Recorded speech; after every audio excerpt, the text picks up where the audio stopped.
భారతదేశానికి స్వాతంత్ర్యం వచ్చిన 78 సంవత్సరాల తర్వాత ఆ గ్రామంలో ఉప ముఖ్యమంత్రి పవన్ కళ్యాణ్ విద్యుత్తు వెలుగులు నింపారు. ఇన్ని సంవత్సరాల పాటు ఆ గ్రామం చీకట్లోనే మగ్గిపోయింది. ఆ గ్రామం ఏదో కాదు, అల్లూరి సీతారామరాజు జిల్లా అనంతగిరి మండల పరిధిలోని రొంపల్లి పంచాయతీకి చెందిన గూడెం. కొద్ది రోజుల క్రితమే పవన్ కళ్యాణ్ గూడెంను సందర్శించారు. కోరి అటవీ శాఖను ఎంచుకున్న పవన్ ఏజెన్సీ ప్రాంతాలను అభివృద్ధి చేయాలనే లక్ష్యంతో వాటిపై అధికంగా దృష్టి సారిస్తున్నారు.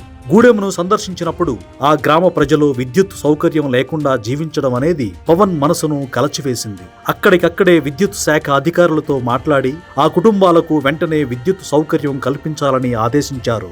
తక్షణమే పనులు ప్రారంభించిన అధికారులు కేవలం 5 నెలల్లోనే విద్యుత్ సౌకర్యాన్ని కల్పించారు. 10 కిలోమీటర్ల దూరంలో కొండలు, అటవీ ప్రాంతాల మధ్యగా విద్యుత్ లైన్లు వేశారు.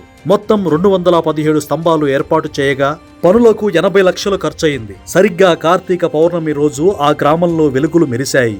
దీంతో గ్రామస్తులంతా పవన్ ఫోటోకు పాలాభిషేకం చేశారు. కొండల మధ్య స్తంభాలు తరలించడం, లైన్లు వేయడం వంటి పనులు సవాలుగా ఉన్నప్పటికీ సిబ్బంది అంకిత భావంతో పూర్తి చేయడంతో వారిని డిప్యూటీ సీఎం అభినందించారు. విద్యుత్ సౌకర్యంతో పాటు పీఎం జన్మన్ పథకం కింద 10,22,000 రూపాయల వ్యయంతో సోలార్ పవర్ విద్యుత్తుతో మినీ పవర్ స్టేషన్ కూడా ఏర్పాటు చేశారు.